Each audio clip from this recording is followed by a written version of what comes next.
On refait le Mac, le podcast chaque semaine. Vous retrouvez sur le site www.onrefaitlemacom, le débat high-tech numéro 1 en France. À la demande générale, la troisième partie de notre trilogie sur les 30 ans du Mac. Tout de suite, c'est le sommaire.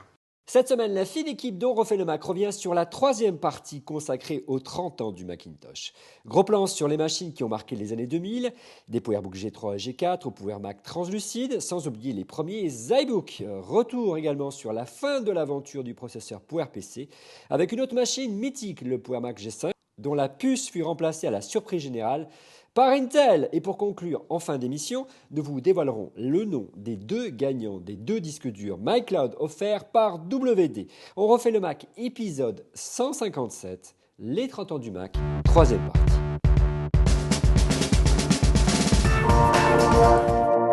En Belgique, retrouvez On refait le Mac exclusivement sur Belgium iPhone à l'adresse belgium-iphone.lesoir.be, le premier site d'actualité iPhone iPad en Belgique. Et désormais, retrouvez On refait le Mac au Québec exclusivement sur le site de Mac Québec à l'adresse macquebec.com, la communauté d'utilisateurs de produits Apple au Québec.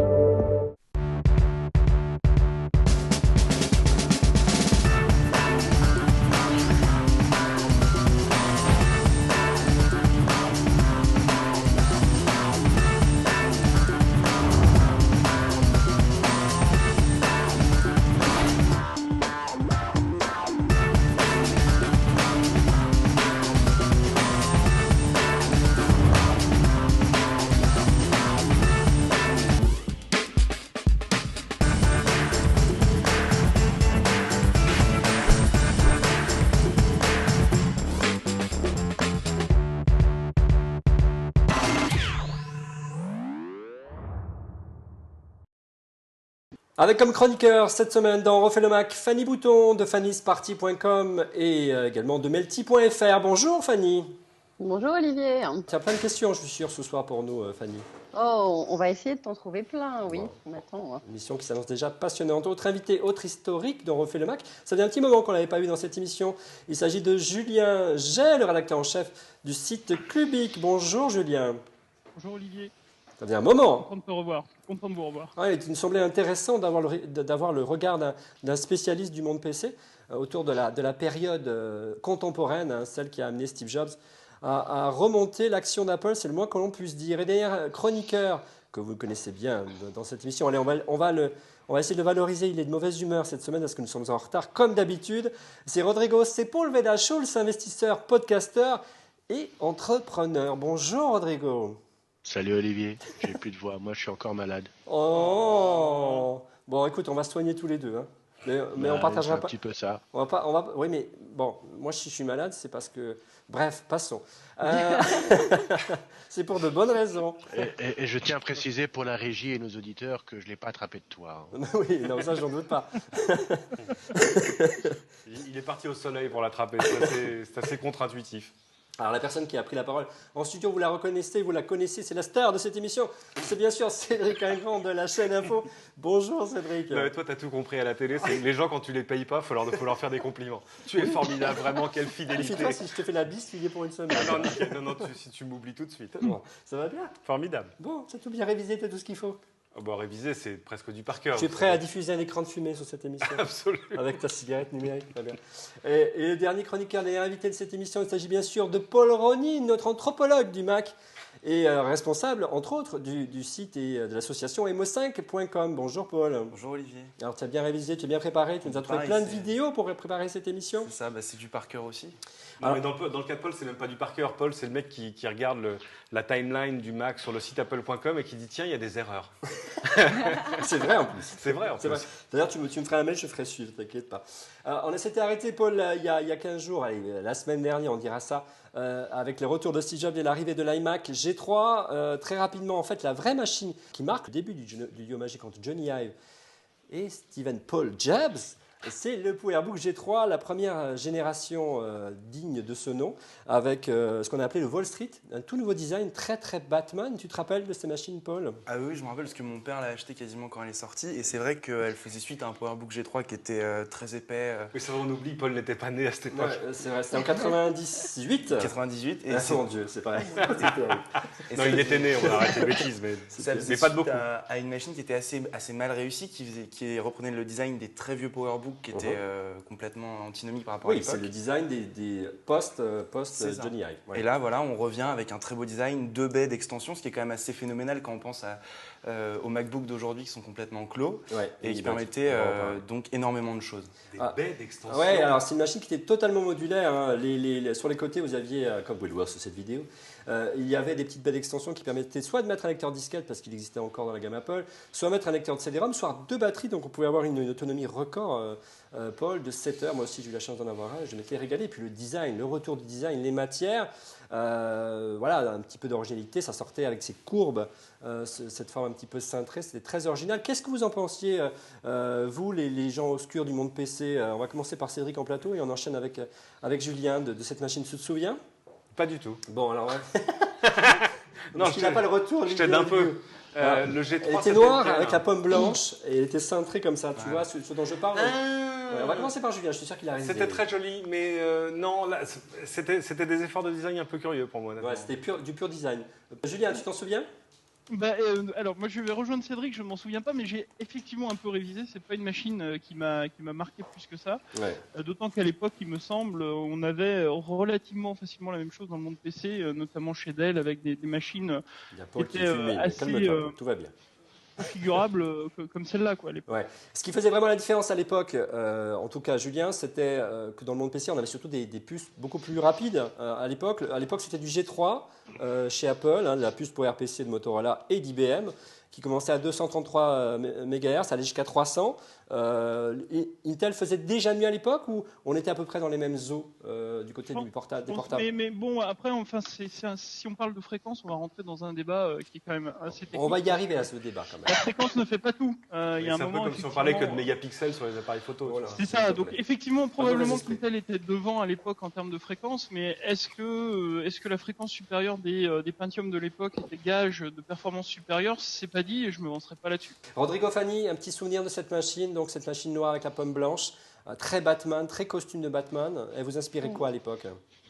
Non, moi, c'était pas du tout. À ce moment-là, j'étais vraiment orientée que sur T'étais les encore au collège. vaillots et les PC. T'étais au Non, collège, non, en fait. non, non. Mais c'était De le quoi? début- Donc c'était le début 98, des tu veux vaillots. dire, j'étais à la fin de la fac. Ah, C'était- Non, c'est- je fêtais mon premier CDI en 98. ah, déjà?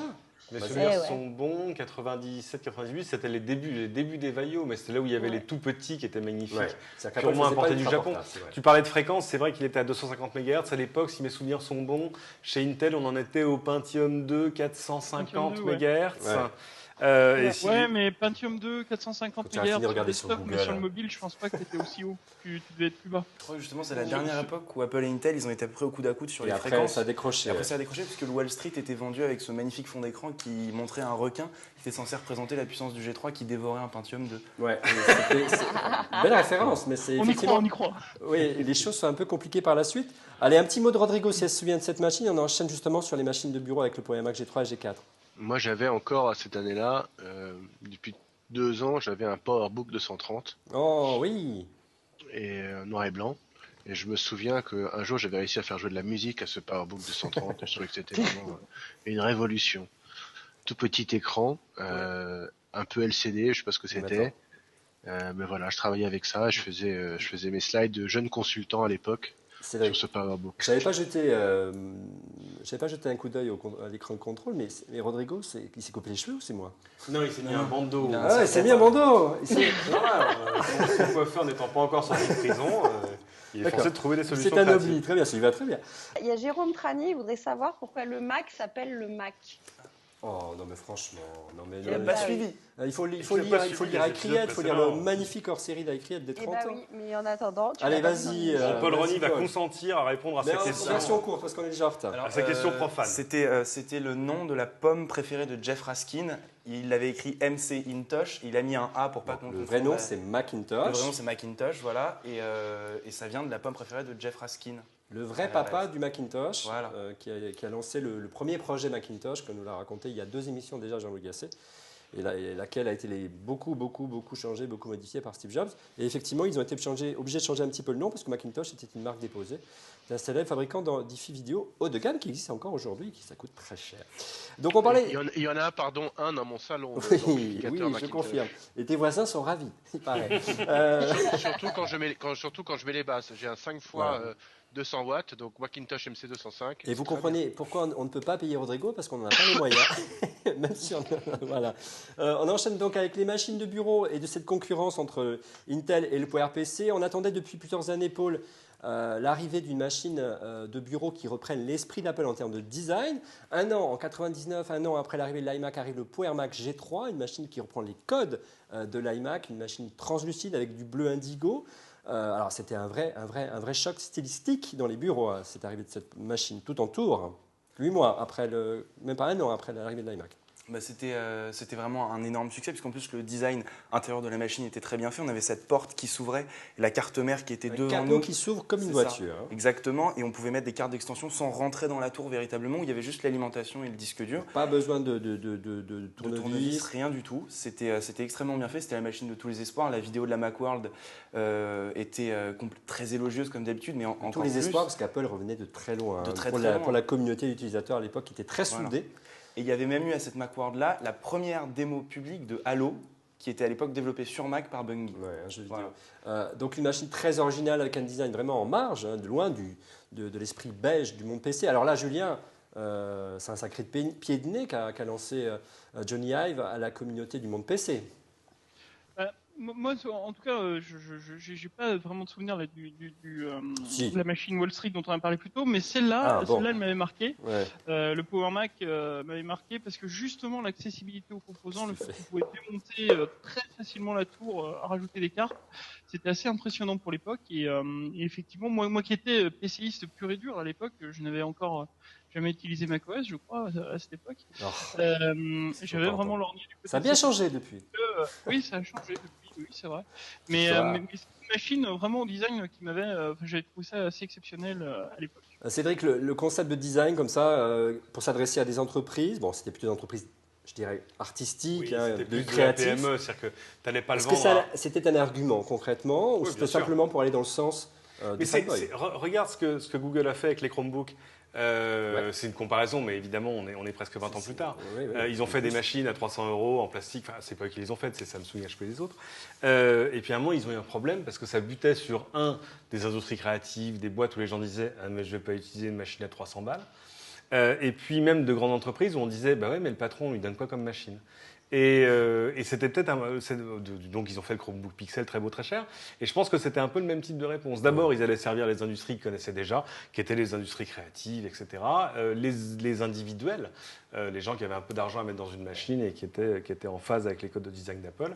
Et puis voilà, ça faisait la machine du patron dans des boîtes où on avait plutôt des Dell ou des IBM. Ouais. J'ai oublié de vous dire en aimant de l'émission, mais Des compacts. tu vas me carboner. On va vous donner bien sûr les résultats du concours organisé avec nos partenaires WD.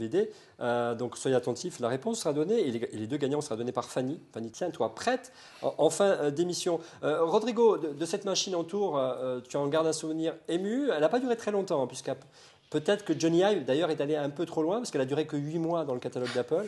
Elle était vraiment très très flashy. Hein. Après est arrivé le PowerMac G4, graphite, Rodrigo. J'ai pas un souvenir émerveillé, moi, de ces machines-là. De cette époque, j'étais déjà parti, comme disait Fanny, chez Sony. J'étais plus très Mac. Et le seul souvenir que j'ai de retour, c'est qu'on Steve Jobs a été reçu par Larry King sur CNN. Ça faisait 2 ans qu'il était là, et il a dit I'm dropping the I from iCEO. Je sais pas si vous vous souvenez de ce grand moment. Ouais, mais il l'a dit sur scène, ça d'abord. La Peut-être. vidéo Moi, je l'ai existe, vu- enfin, peu importe. Ouais. Allez, ne moi, ne j'ai vu, perturbe pas moi, je l'ai l'essai vu de sur Rodrigo. CNN c'est à ce moment-là que je suis revenu petit à petit dans l'univers Apple, mais Ouais. j'étais un peu parti à ce moment-là. C'est Steve qui t'a fait revenir. Donc on le disait, Johnny Ive est peut-être allé un peu trop loin en termes de différenciation avec ses couleurs très flashy.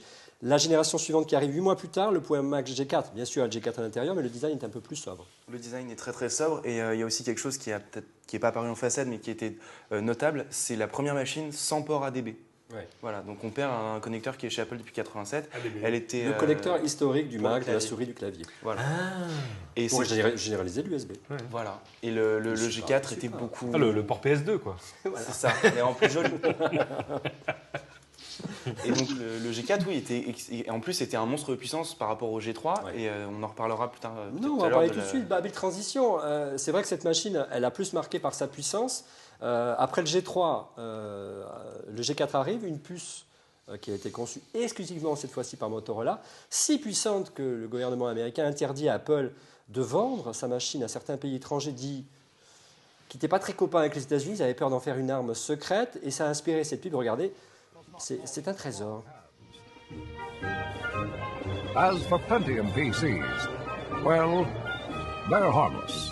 Alors, Paul, on l'a vu, Apple a axé sa communication autour de la puissance. C'est peut-être une erreur parce qu'on a vu que malheureusement, si au départ le G4 est la ligne des machines les plus puissantes du moment, les ambitions de Motorola vont aller très très vite à la baisse. Bah, ils ont fait une bêtise en fait, c'est Motorola et IBM se sont disputés par rapport au fait est-ce qu'il fallait ajouter des unités de traitement au processeur ou pas, des unités vectorielles. Vous vous rappelez tous de l'Altivec dans les PowerPC. Ouais, Motorola a dit MMX oui. dans le monde Intel. Voilà. par exemple. Ouais. Motorola a dit oui, IBM a dit non. Motorola a gagné, sauf que Motorola s'est tellement focalisé là-dessus qu'en fait le processeur a eu énormément de mal après à gagner en fréquence avec des problèmes de dissipation thermique et de toutes ces Pour choses-là. comprendre, l'idée à l'époque était plutôt une idée louable, puisqu'on la retrouvait du côté d'Intel, et Julien nous en dira un mot dans un instant, c'était de dire plutôt que de faire une course à la puissance, et qui c'est vrai qu'il est difficile puisque ça génère de la chaleur, c'est très compliqué à refroidir, on va donc mettre ces unités de calcul vectorielles, on garde la même puissance, mais voilà, on fait des pré-traitements. Voilà. Et là, Apple fait un choix important et très risqué, puisqu'il se tourne vers un seul fournisseur, qui est Motorola. C'est-à-dire qu'il ne peut pas appeler au secours IBM en cas de souci de production du G4. Et c'est ce qui est arrivé. C'est exactement ce qui est arrivé. Alors, Julien, du côté du monde Intel, c'était aussi le même choix qui avait été fait à cette époque-là avec le MMX. Oui, enfin, moi je parlerais plutôt du SSE parce que Altivec, c'était des registres 128 bits, si je dis Ouais. pas de bêtises. Oui, On est plus possible. proche du SSE et du 3D Nao d'AMD, mais effectivement, c'était les bases du MMX. Par contre, il y avait un petit détail, c'est que, enfin, il y a deux détails. Le premier, c'est qu'IBM, je crois, n'a pas voulu fabriquer le G4. C'est qu'ils considéraient que c'était un G3 juste modifié. Ouais. Et le deuxième détail, c'est que pour profiter de ces instructions 128 bits, cette unité vectorielle, il fallait réécrire les programmes. Et sans réécriture des programmes, le G4 n'était pas plus rapide que le G3. C'est vrai, c'est vrai.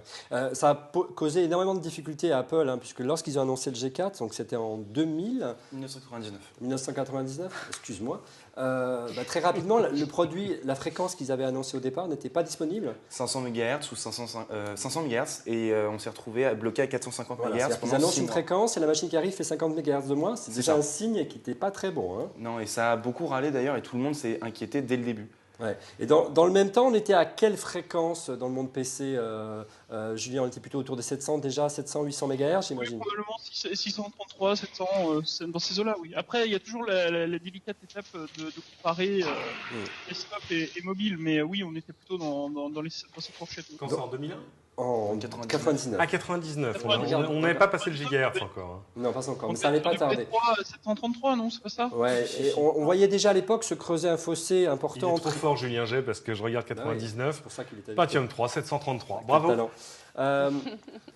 Rodrigo, toi, le terme fréquence, c'est le moment où peut-être tu commençais à revenir au Mac tout doucement. C'était un argument au moment de faire des choix professionnels, de voir également que on avait pour le même prix un PC qui affichait une fréquence presque jusqu'à 2 fois supérieure à celle d'un Mac. C'était un argument de vente concrètement? Mais absolument pas. Je sais pas, c'est du jargon de geek, c'est absolument incompréhensible pour le commun des mortels. Et pourtant, La ça fréquence- vendait. Hein. Non, mais la fréquence, ça veut absolument rien dire. C'est le nombre de je sais pas quoi par seconde. Hein, le hertz, c'est le nombre de fois par seconde. Cette course à la puissance, ça veut rien dire parce que au bout d'un moment, on sait bien que 6 mois après, c'est obsolète, il faut passer à la suivante et la suivante et la suivante. Mmh. Moi, ce qui m'a fait revenir au Mac, on n'y est pas encore arrivé, mais c'est l'iMac G5 qui avait un design extrêmement différent et qui était tout intégré, qui était beau, et j'avais envie de cet objet, mais pas de sa fréquence. Mais pas de sa fréquence. Ça tombe bien, hein, entre nous. mais c'est vrai qu'en tout cas, à cette époque-là, Cédric, ce qui faisait je dirais le moteur de l'économie des constructeurs de PC, c'était la loi de Moore, hein, en clair. Toujours. Toujours. Sinon, c'était beaucoup plus visible par la fréquence d'horloge. Quelque chose qui s'est effacé après avec le temps. De joueurs quand on est passé au multicœur, manicœur, etc., où tout à coup, tu vois, dans les 10 dernières années, on n'est pas passé de 2 à 80 GHz. Ça n'a pas beaucoup avancé, alors que par contre, la puissance intrinsèque des processeurs, elle a continué à avancer. Mais oui, c'est vrai que moi, je me souviens, parce qu'en plus, j'étais dans la presse PC à ce moment-là, à l'époque, et avec une régularité d'horloge, sans mauvais jeu de mots, oui, évidemment, on disait le 200, 233, machin, 370, 400 MHz, ça y est, nous allons passer les 500 MHz. Non, et, moi je me souviens quand j'ai commencé, on disait, t'en dis le gigahertz, mais jamais, c'est impossible. On disait les limites physiques vont être atteintes. Et c'est vrai qu'Intel continuait. Mais moi je me souviens de Gordon Moore en 96, qui disait non mais attendez, la loi de Moore, arrêtez de dire la loi de Moore parce que je me sens responsable.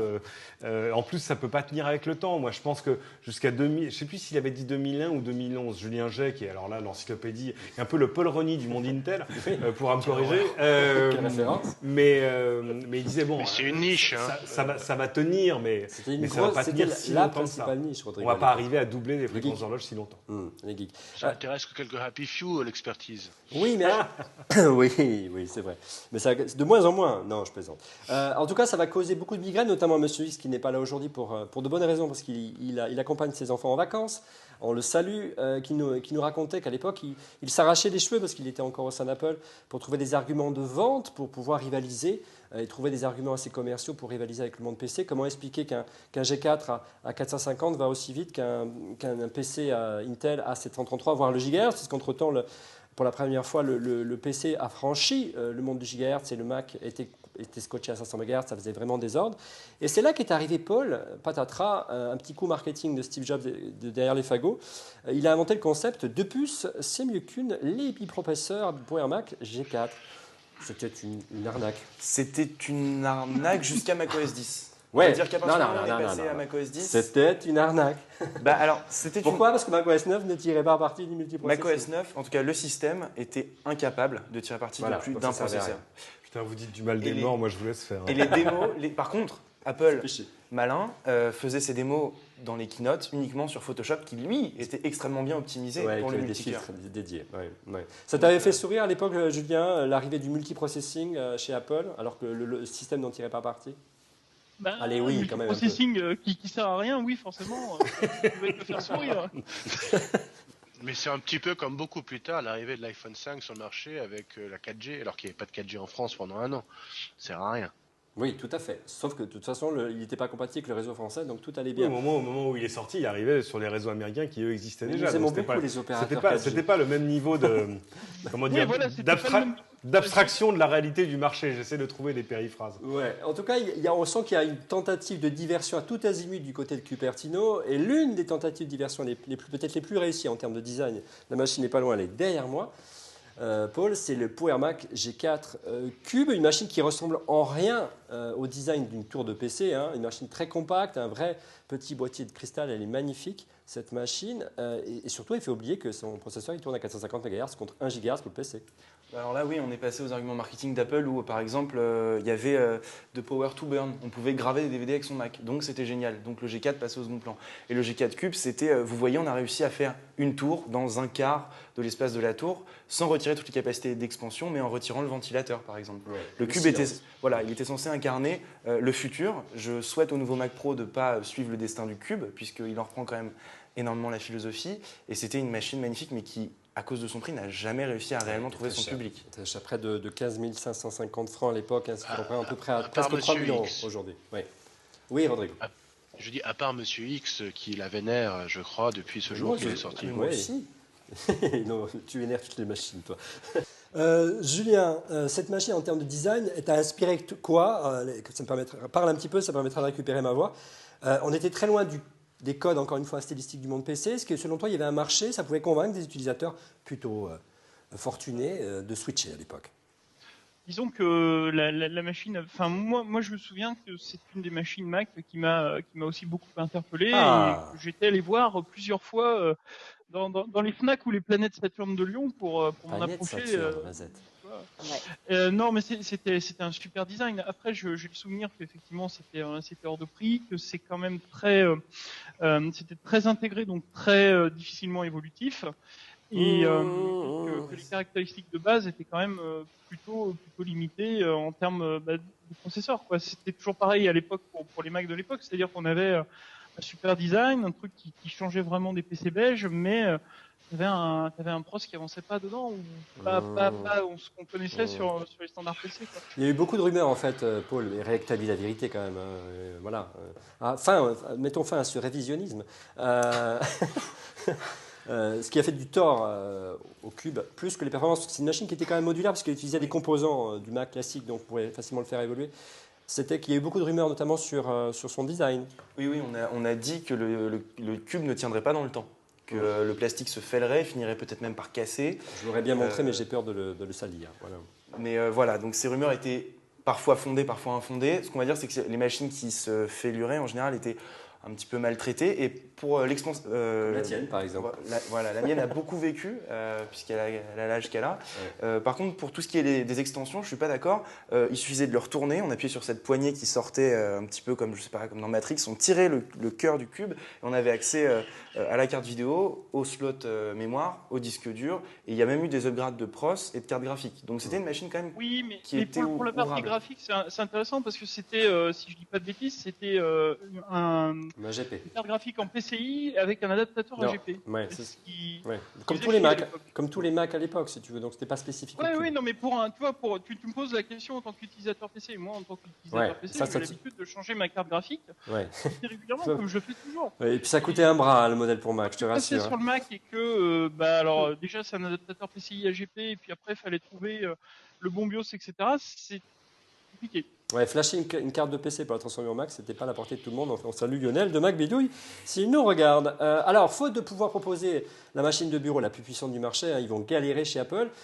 Autre théorie de la diversion, on mise à fond sur la carte des portables qui commençait à émerger. Hein.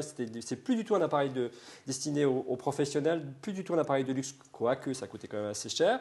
Et la première vraiment portable grand public de chez Apple, qui avait en tout cas les atours du portable grand public, c'est l'iBook G3 qui est arrivé assez tôt, 99. Une machine qui ressemble en rien à un ordinateur PC de l'époque. Hein. Ah non, pas du tout. Mais La palourde. La palourde, quel enfer. Mais elle était pas belle cette machine, elle était lourde là Ah, pour si, le elle était coup. belle. Ah, non. Ouais, elle est Enfin, non, d'abord elle était vraiment lourde. Je me souviens parce que évidemment, vu de l'extérieur, tu te dis waouh, attends, elle est incroyable, allons It's voir amazing. cette machine de près, it's amazing.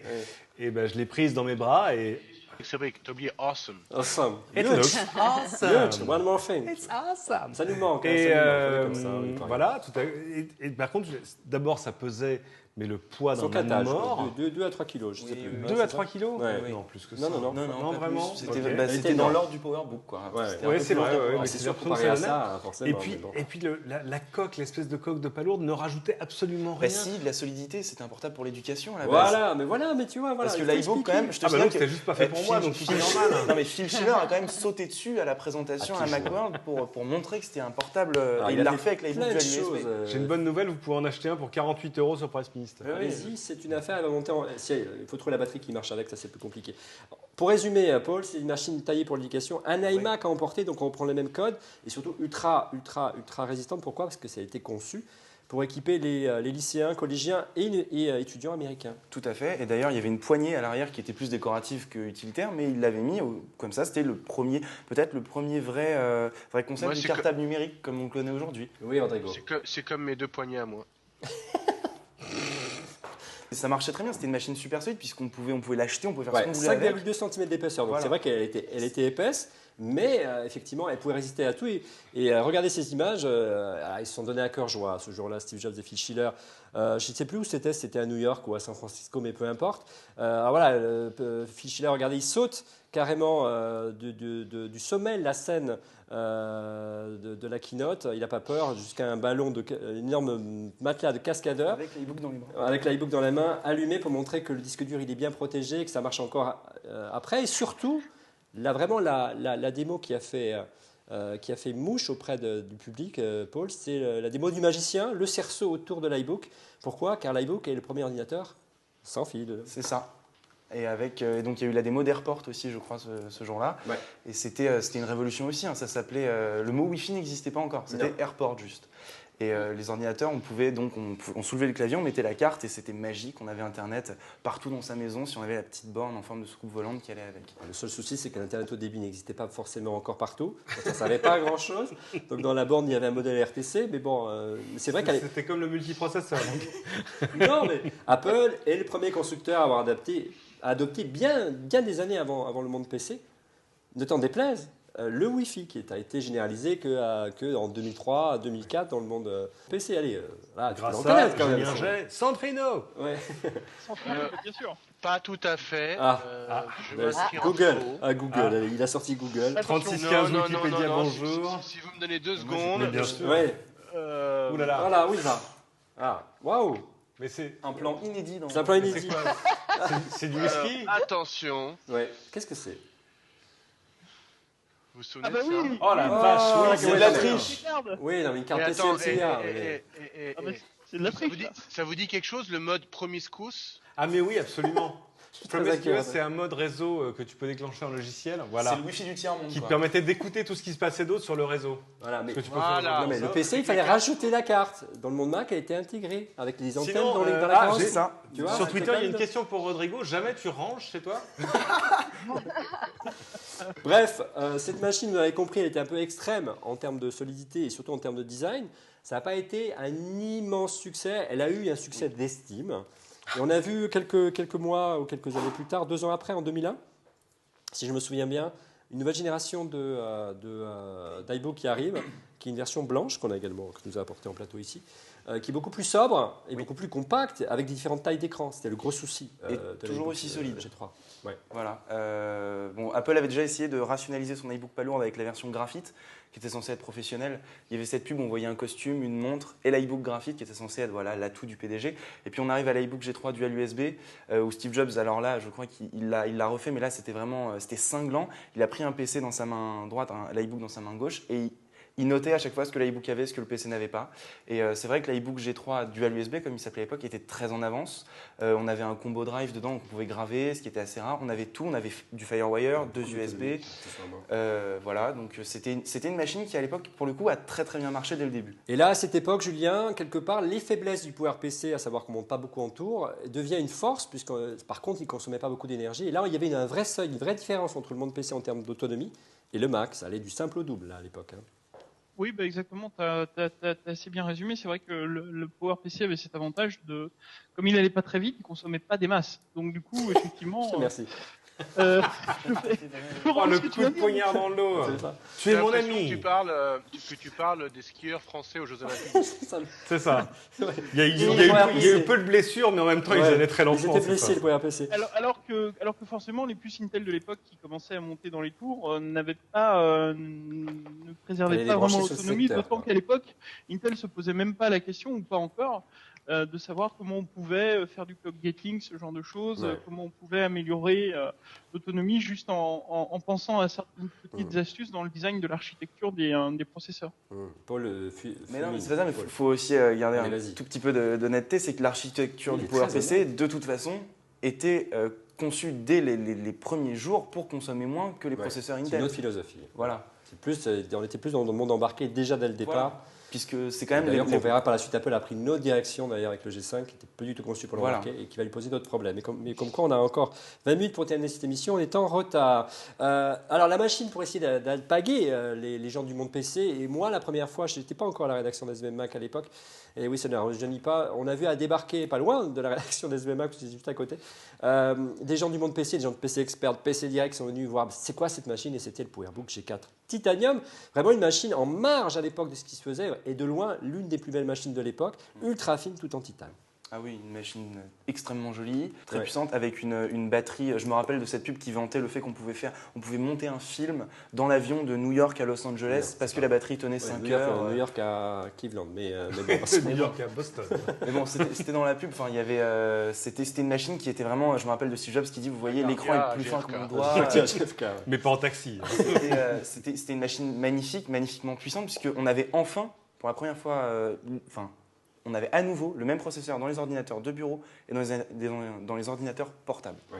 Donc on était sur un pied d'égalité au niveau de la puissance. Une machine vraiment originale, extrêmement fine et une matière vraiment nouvelle dans le monde de l'informatique, à savoir le titane, qui est plutôt réservé au monde de l'aéronautique, voire des lunettes. Par contre, elle n'était pas vraiment au point, beaucoup de problèmes de finition, cloque, bris de charnière. Bris de charnière, peinture qui s'écaille au milieu, qui était censé être peint couleur aluminium, le dessous qui se gondole, la batterie qui gonflait. Enfin, le titanium était une très belle machine, mais au niveau des défauts de série, il a quasiment tout ce qu'un Mac peut faire de pire. Ouais. Donc très rapidement, Johnny Ive décide de changer son fusil d'épaule. Il a doté une nouvelle matière, c'est en 2003 l'arrivée de la gamme PowerBook G4. Aluminium, la principale innovation de cette machine, souvenez-vous, monsieur Julien Jay, le premier portable du marché d'une taille d'écran de 17 pouces qui dimue à l'époque, ce qui nous a valu une pub extraordinaire de la part d'Apple. Regardez, plein les yeux. Génial. Elle était top cette pub. Ouais. Alors voilà, comment, encore une fois... Le basketteur chinois, je ne sais plus comment il s'appelait. Ouais. C'était vraiment certainement l'une des pubs les plus réussies d'Apple, un ton qui manque un petit peu aujourd'hui dans les pubs d'Apple. Mais au-delà donc de cette anecdote, il y avait beaucoup d'innovations dans cette machine, notamment dans le 17 pouces, l'arrivée du port FireWire 800 notamment, et surtout, pour la première fois sur un ordinateur, il fallait y penser, un clavier rétro éclairé. Oui, tout à fait. C'était une machine magnifique, extrêmement fine, qui a pu graver des DVD, je crois, dès la première série. Qui tournait à 1 GHz, un G4 à 1 GHz, enfin, donc ça faisait plaisir aussi. L'écran qui était le même que celui de l'iMac G4 tournesol, donc assez beau. On ne perdait pas. Voilà, on ne perdait pas. Et puis, c'est aussi la machine d'Apple, il faut le dire, qui a eu le plus de connecteurs, en tout cas pour un portable. C'est la machine du monteur, idéalement, voilà. Ils avaient bourré de petites diodes, de petites LED, pour pouvoir avoir ce clavier rétroéclairé qui est arrivé, Julien, bien des années plus tard. Alors là, tu regardais quand même avec un œil différent cette machine, et c'est peut-être l'une des premières machines vraiment crédibles et qui a vraiment fait switcher pas mal des gens du monde PC, bien que la puce Intel ne soit pas encore arrivée à l'époque. Écoute, alors j'ai plus la timeline en tête, mais pour 2003. moi c'était tellement crédible. C'est ça.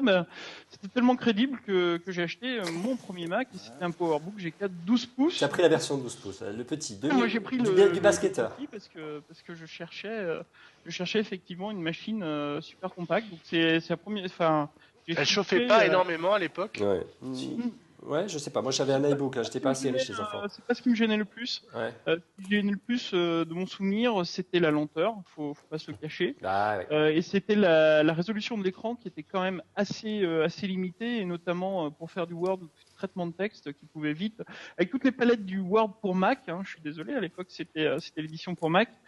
C'était vite compliqué de travailler au quotidien avec cette machine, mais j'ai adoré cette machine parce qu'elle avait un niveau de finition exceptionnel et un format qui me convenait et que je recherchais, que je ne trouvais pas nécessairement dans le monde PC. On peut dire en résumé, Cédric, à l'époque, en tout cas en 2003, Steve Jobs et Johnny Ive réussissent leur pari, font oublier le déficit ou presque de fréquence de la puce et construisent ce qui se fait de mieux sur le marché en termes de portable. En termes de design, et qualité de fabrication. Moi, elle me faisait extrêmement envie cette machine parce que si tu voyages, tu avais envie d'un petit laptop, le format était vraiment dément. Oui. Mais ce qui est amusant, c'est que j'en ai encore vu, moi, j'ai vu des gens avec dans les aéroports avec une machine comme ça. Il y a encore pas longtemps, il y a des gens qui l'utilisent encore. Jusqu'à la carte. Et d'ailleurs, on voit, il y a eu dans la timeline après un trou, c'est-à-dire qu'il y a eu plein de machines 13 pouces, etc. Plus de 12 pouces. Et il a fallu le retour, ça c'était 12, mais il a fallu le retour, enfin l'arrivée du MacBook Air 11 pouces pour revenir à une petite machine, moi, pendant longtemps. Pour conclure, il y en a enchaîné avec l'iMac G4. Qui est le 11 pouces qui n'est pas du tout le même ratio. Mais bon. Et c'est vrai que le PowerBook G4 12 pouces, encore aujourd'hui, il se vend encore très bien en occasion. Il est cher. J'étais très triste lorsqu'il a été supprimé du catalogue il y a quelques années. Mais c'est vrai que le vrai souci d'Apple, c'était sur le marché de bureau. Ils ont aussi redoré leur blason sur le marché il me perturbe en prenant en photo l'ami Cédric. Sur le marché des portables, à l'époque, il fallait renouveler l'iMac qui était en G3 et trouver une nouvelle formule. Et là, ils ont fait très fort, les gens d'Apple, un design vraiment un vrai ovni à l'époque, avec l'arrivée de l'iMac G4, le premier ordinateur grand public utilisant la puce G4 de Motorola. Donc c'est un vrai ovni à l'époque, Paul, une boule centrale, une sorte de tournesol qui héberge les composants et fait office de base sur lequel repose l'écran LCD. Ça ressemble en rien à ce qu'on avait vu jusqu'à maintenant dans le monde informatique. C'est vraiment incroyable. Surtout quand il sort en 2002, alors là, personne ne comprend. On a une version 15 et 17 pouces. La 20 pouces viendra plus tard. Son gros défaut, c'est le pied articulé qui coûtera extrêmement cher à faire. C'était confortable. Mais qu'est-ce que c'était confortable? C'était une machine magnifique qui était vendue avec des enceintes Bose, je crois, ou Harman et Kardon. Harman Kardon. Qui était magnifique. Qui marchait très bien. Ergonomiquement, je crois qu'Apple, depuis, a jamais vraiment fait mieux. Ouais. Voilà. Alors, pour la petite histoire, en lisant la biographie ou en s'en documentant un petit peu, Times avait raconté que Steve Jobs avait retoqué le premier projet de Johnny Ive, qui était plus un projet tel que l'iMac qui est derrière moi, avec les composants derrière l'écran. C'est vrai que l'écran était tellement petit à l'époque, en 15 pouces LCD, qu'il était difficile de tout mettre derrière. Ça faisait une grosse épaisseur. Et c'est en se baladant dans le jardin de l'épouse de Steve Jobs, Lauryn, et en montrant le tournesol que l'idée aurait germé de faire un iMac. Donc, tournesol. Alors, ce qui était très, très... Elle vient d'où cette légende? Ça ne vient pas de légende, c'est dans la bio de Steve et dans une interview. C'est joliment romancé. Ouais, en tout cas, c'est joliment raconté, tu fais ça qu'il faut dire. Allez, on enchaîne, on est en retard. Le biblique, là, c'était magique. C'est beau, hein, t'as vu ça? Du coup, j'ai perdu mon fil. Oui, en tout cas, l'un des arguments de vente de Steve Jobs à l'époque, c'est de dire le tube cathodique est mort. Aujourd'hui, un ordinateur doit avoir un tube, avoir l'écran plat. Et on peut dire que là, la prédiction de Steve Jobs, elle a été un peu loupée sur ce coup-là, Paul. Oui, ces ingénieurs l'ont fait mentir, puisque 6 mois après, ils présentent le Mac qui est normalement pour un petit peu compenser. iMac, si on prononce à l'anglaise. Mais le Mac. Les Français, ils disent, on a tous dit eMac. Un gros iMac, en fait, cathodique, c'est ça. avec un écran de 17 pouces. Un eMac 17 pouces, cathodique, qui était à la base uniquement pour l'éducation. Ouais. Et qui finalement, il y avait tellement de demandes qu'ils l'ont mis en vente pour le grand public. Voilà. Mais à la base, Steve Jobs ne voulait pas que cette machine... Ça crée camouflé pour Steve Jobs. C'est vrai que là, tu le disais, je ne sais plus si c'est Paul ou si c'est Cédric qui le disait tout à l'heure, la conception de cette machine très originale, l'iMac G4, qui coûtait très cher à produire, hein, 400 € de plus, coûtait 400 € de plus que l'iMac G3 originel lorsqu'il est sorti. Donc c'est vrai que c'était une machine qui avait plus un positionnement, comme on dit aujourd'hui, premium, plutôt haut de gamme, plutôt pour les cadres sub, dirons-nous, comme monsieur et madame tout le monde. Et c'est vrai que le Mac a eu beaucoup de succès parce que c'était un ticket d'entrée tout à fait raisonnable pour se mettre au Macintosh et même chez les professionnels. C'était moins de 1000 € le Mac, alors que l'iMac G4 démarrait à 1300. Et puis, dernier point pour expliquer aussi qu'Apple, la prédiction de Steve Jobs a eu du mal, Julien, à l'époque, c'est que au moment où Steve lance l'écran plat et généralise l'écran plat à sa machine, il y a une pénurie d'écran plat à l'époque et les prix flambent. Et du coup, forcément, les Mac qui étaient déjà chers s'en trouvent affectés et on ne retrouve pas d'écran plat sur d'autres designs tout de suite dans les gammes Apple. Alors après, je ne sais pas s'ils en avaient immédiatement dans les cartons, mais c'est vrai que tu l'as noté, de voir arriver un iMac avec un écran cathodique 6 mois après l'annonce du tout écran plat, c'était un peu dommage. Mais cela dit, la prédiction... elle était bonne, c'est juste un mauvais timing, c'est que l'écran cathodique il était appelé à disparaître, et la preuve c'est qu'il a disparu. Alors est-ce qu'il devait disparaître dans les 6 mois, ou dans les 18 mois, ou dans les 3 ans? Ça a mis 3 ans. Mais effectivement, ça a mis 3 ans, je crois. Mais la prédiction était bonne, comme quand Jobs a dit je veux plus de lecteur disquette, je veux plus ceci, je veux plus cela. C'est le lecteur CD-ROM, il n'a jamais voulu de lecteur Blu-ray, bon ça c'est encore une autre histoire. La prédiction se réalise. Par contre, effectivement, est-ce que c'était immédiat? Non. Alors, vous l'avez bien compris, alors que sur le portable, la version portable des ordinateurs Apple plutôt en verre, ils ont un peu plus de mal sur les versions, je dirais, de bureau, et vraiment où le déficit est le plus important, c'est au niveau des machines de bureau, les machines des stations de travail. Et c'est là que Steve Jobs prend la décision de signer avec IBM pour trouver un successeur au G4, et c'est le G5, un processeur dérivé d'une station de travail ultra puissante à l'époque. On est en retard. La puce Power d'IBM. C'est ça, ça a dérivé du Power 4, ça a donné le Power PC 970, communément appelé G5. Ouais. Et là, Apple rattrape son déficit de fréquence et en plus fait un bond en avant puisque c'est l'un des premiers processeurs grand public en 64 bits. Ouais. Voilà. C'est-à-dire que là, véritablement, Apple dit il y en a marre, on va choisir la puce la plus puissante du marché, il signe avec IBM. IBM donne quand même quelques garanties. Hein. Ils construisent une usine à Fishkill, près de 3 milliards de dollars, hein, donc c'est pas rien.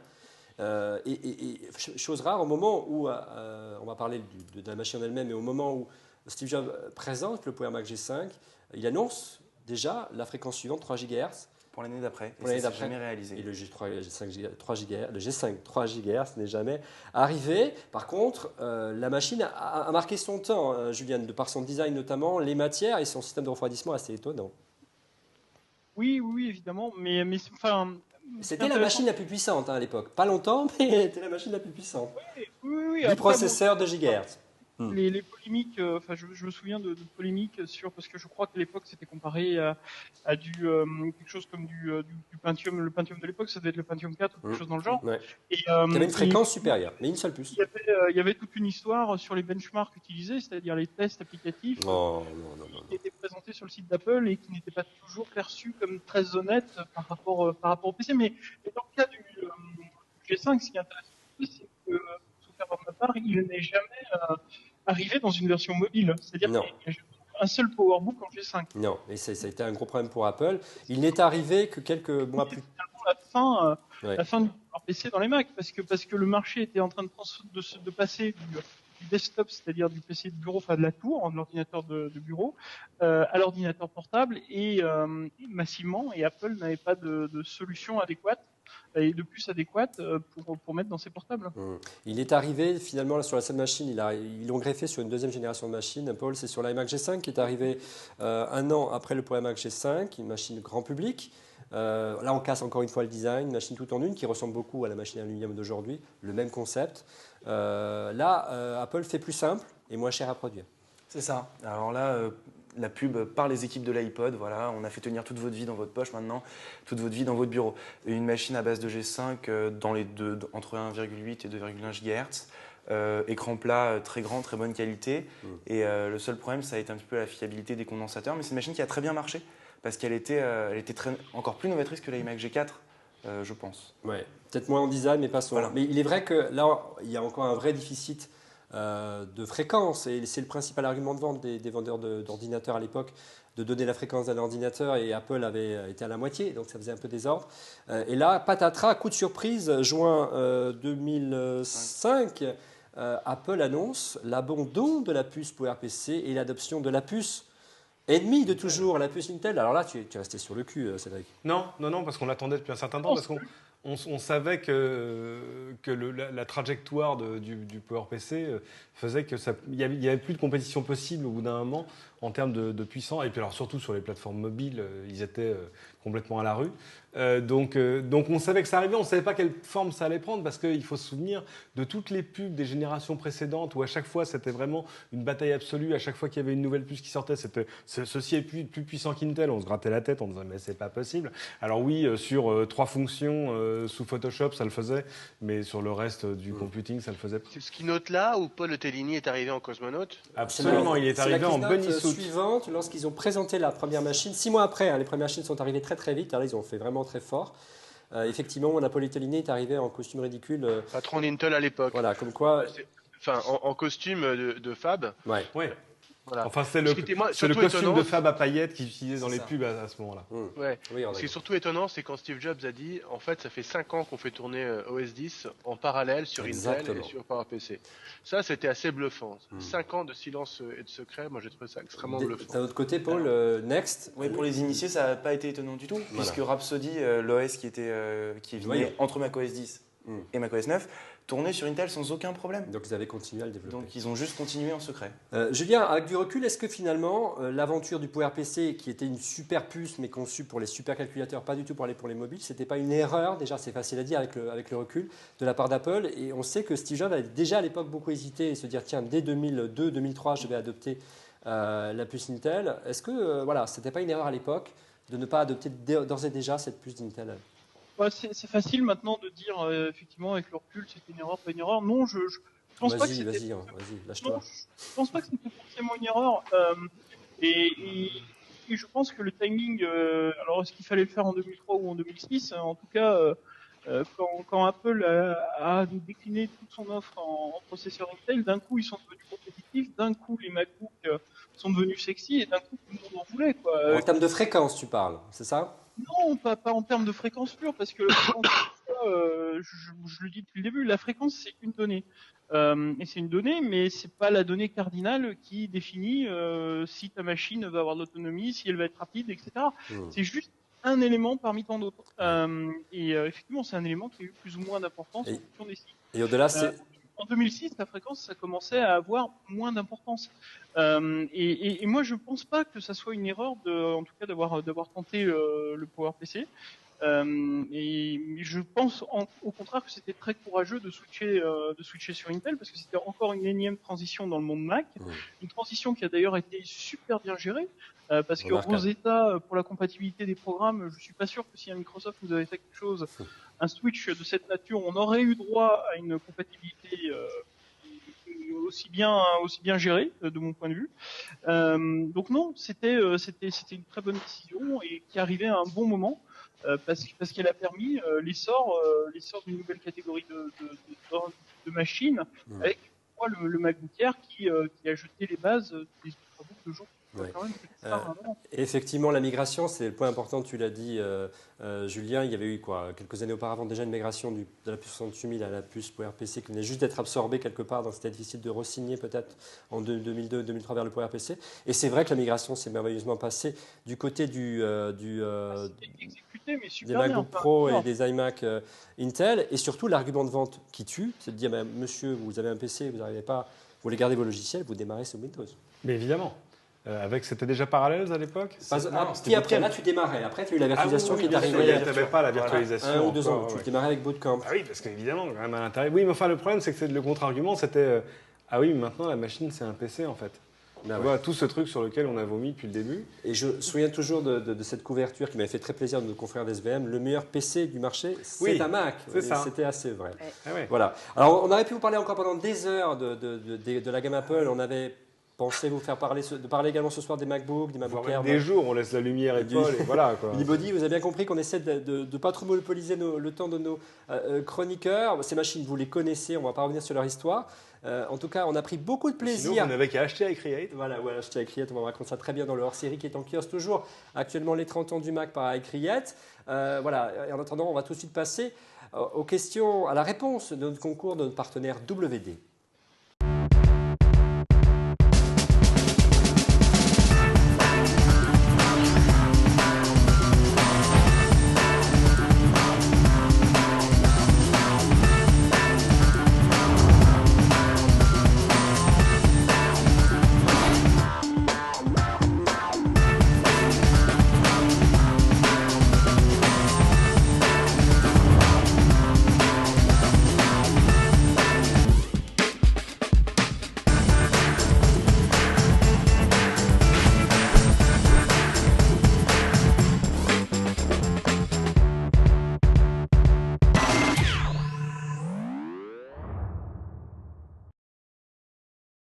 Alors Fanny, quels sont les gagnants des 2 disques durs de 2 Tera offerts par notre partenaire WD? C'est des MyCloud, une capacité donc 2 Tera. J'ai dit que le prix était de 159 €, c'est ça la réponse. Quels sont les gagnants?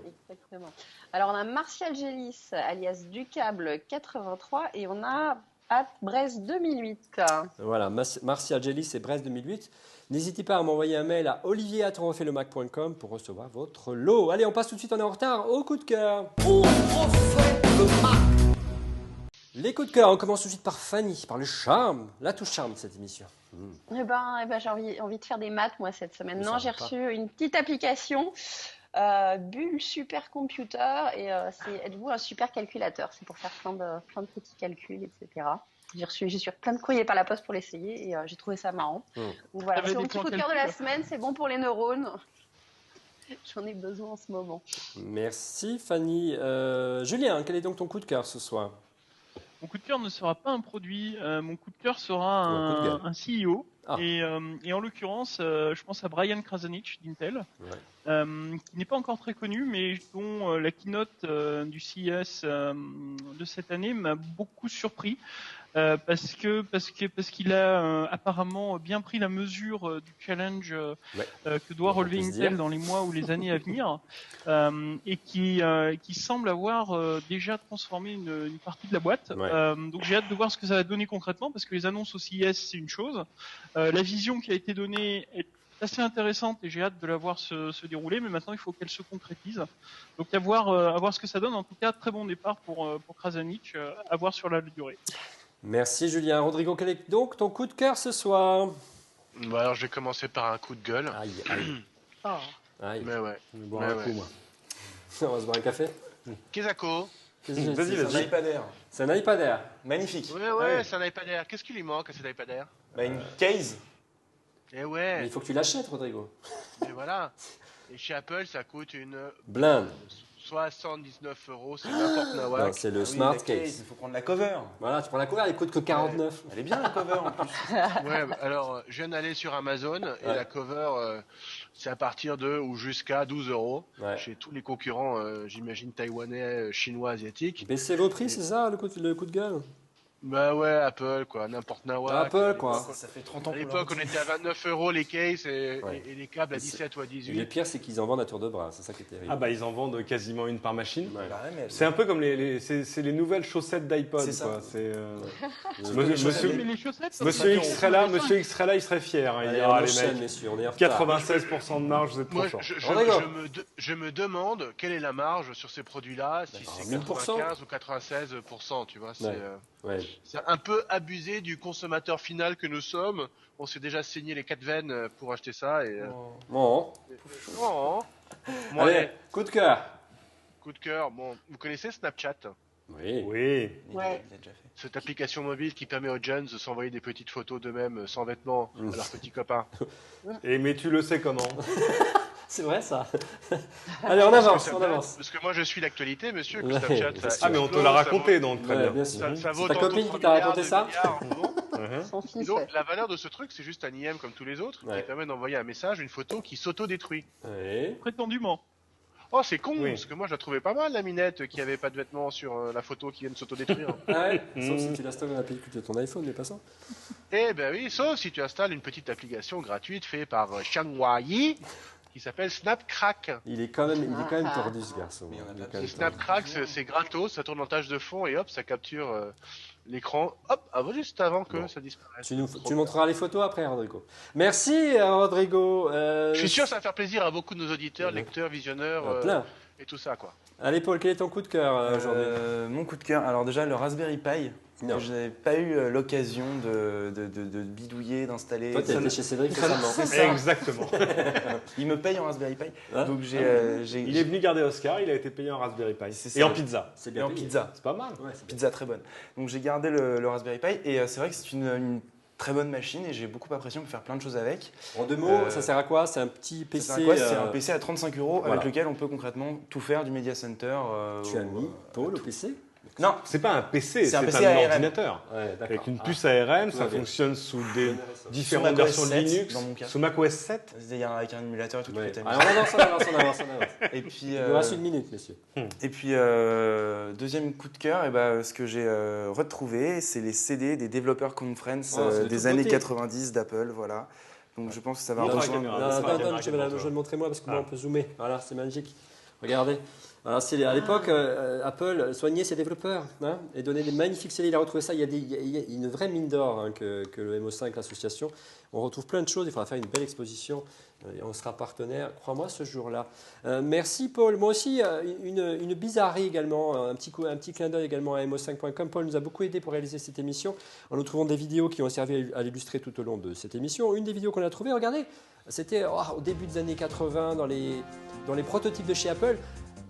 Vous connaissez tous les Google Glasses, Apple avait déjà inventé à l'époque. Regardez les Apple Glasses, c'est incroyable. Apple avait pensé ça au milieu des années 80. Et regardez comment on charge les applications, on met une mini-disquette dans le verre. Il fallait y penser. Plus sérieusement, le coup de cœur, mon vrai coup de cœur de la semaine. Alors, je vais faire plaisir à Cédric cette semaine. Eh ben oui, c'est pas un iPhone. Alors qu'est-ce que c'est que ça? Regardez, c'est T'aurais pu l'allumer. Ouais, bah écoute, tu l'appuies, voilà, Ah, il y a voilà. marqué LG dessus, vous allez trouver ce que c'était. Alors je vais le mettre de profil, voilà, vous allez comprendre. C'est l'un des premiers, si ce n'est le premier smartphone du marché. Alors c'est plus qu'un smartphone, là, c'est un phablet avec un écran gros court. phablet, hein. Ouais, c'est pas très lourd, mais c'est voilà, c'est pas, je peux pas le mettre dans la poche personnellement. Donc alors. Non, parce qu'il faut avoir les fesses bombées pour pouvoir le Oui, mettre. je te remercie. Or les Corses, on a fait ce plat, ça. Non, je tiens à lever tout de suite, c'est absolument faux.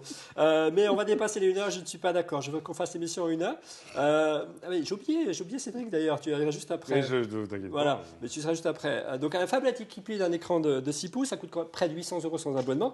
La question de savoir si Apple va suivre, en termes d'écran, c'est assez impressionnant. Le rendu, on a été un peu déçus avec Paul en s'amusant un petit peu avant. Le rendu est un peu particulier, il y a un peu de moirage et un peu de rémanence C'est un également. portable en VHS. Un portable en VHS. C'est moche, mais surtout il est flexible. Il est flexible. Non. Si, il est flexible. Je te écoute, promets, pas de beaucoup, mais il est flexible. Dans l'autre, dans l'autre voilà. sens. J'ose pas. Dans l'autre sens. Ose. Vas-y. J'ose Plus pas. fort. J'ose pas. Vas-y.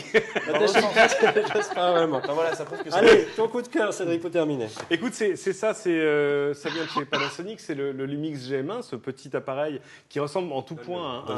Tu veux le montrer? Oui, je vais le montrer. Qui ressemble en tout point à un compact. Moi, je l'avais découvert en novembre au salon de la photo. Regardez, c'est Et une beauté. bon, des petits compacts très jolis comme ça, Ça on en a zoome. vu plusieurs. Sinon, bon, donc, du coup, je pourrais pas faire la démo. Ouais. Mais Allez, hop. c'est un appareil micro 4 tiers complet. C'est-à-dire que son objectif est interchangeable. Ce Ce n'est n'est pas pas possible. juste un compact. Comme un qui tient dans la réflexe poche. Exactement. En fait, ce que tu as à l'intérieur, c'est toute l'électronique que tu as. Alors, les connaisseurs comprendront. Ouais. Dans le FZ7 qui est beaucoup plus gros. Donc, tu as un vrai gros capteur. Un vrai gros capteur. Micro-capteur. Attends, j'aurais peut-être dû l'éteindre avant d'exploser le capteur. Voilà. J'ai l'impression d'être chez Marc Dorcel. Regarde, mon petit. Voilà. Donc, effectivement, alors on peut- ça c'est Gunther, Voilà, non, je ça vous c'est le le refais GM1. ralenti. Et hop, c'est magnifique. Magnifique, donc là c'est livré avec un 12-32 très bien, qui est assez Ouais. grand angle, qui est chouette, mais qui n'est pas très pressé, lumineux. comme ça. Voilà. Mais ça fait des photos absolument J'ai extraordinaires, pas bien surtout au rapport de sa taille, parce que là encore vous avez le capteur d'un réflexe prosumer, enfin de choses qui sont bien plus chères. Ça coûte quand même aux alentours de 600 €. Ouais. Mais pour le tester depuis une semaine, ça fait des photos absolument Bon, démentes. on va voir Et ça. surtout, vu la taille, Il y a une tu dragonne. n'hésites pas à la voir au fond de ton sac, voire au fond de ta poche de blouson. Merci Cédric, c'est la fin de ce 157e épisode de Refait le Mac. Vous retrouvez chaque semaine Cédric sur LCI dimanche 13h10. Qu'est-ce qu'il y a au sommaire de l'émission, Cédric? Cette semaine, j'ai fait comme Julien Gay, je suis allé au Tech Days de Microsoft à la Tu Porte-Maillot. as vu Fanny? J'ai vu Fanny aussi, parce que Fanny, elle y travaillait. Donc C'est un travail c'est fabuleux, la Fanny. mafia, c'est la mafia, moi je vous dis. Et il y avait des trucs très bien, particulièrement sur les objets intelligents et sur le devenir du point de vente. Si je te dis ça, tu vas me dire, je vois pas l'intérêt. Eh ben si, tout à coup, imagine la cabine d'essayage, tu arrives, tu mets ton polo sur le porte-manteau et tout à coup, il y a un écran qui te dit, tu as pris le polo bleu, c'est bien. Tu veux peut-être un pantalon crème avec, tu veux quelle taille? Alors, l'hôtesse va te l'apporter tout de suite. Non, il y a Ça pas mal va de trucs. très bien. Il y a pas mal de trucs, bon, il faudrait que le RFID se généralise. Bon, bref, tout ça, c'est dans Donc plein plein écran écran 13h10. dimanche 13h10 sur LCI. Absolument. C'est bien? Bon. Ouais. Paul Elle passe Remy. quand cette émission?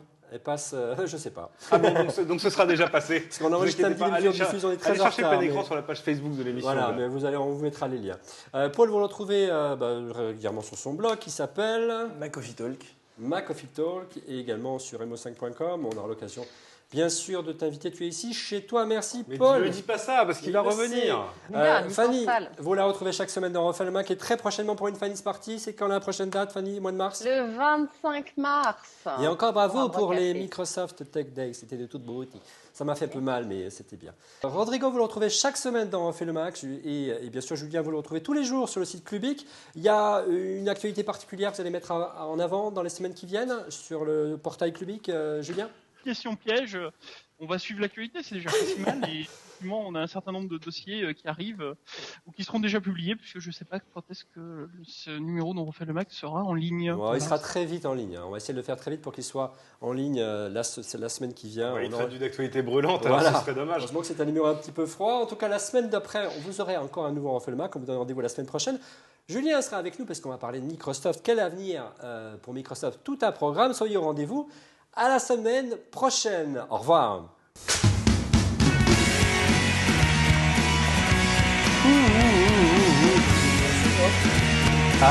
Ah.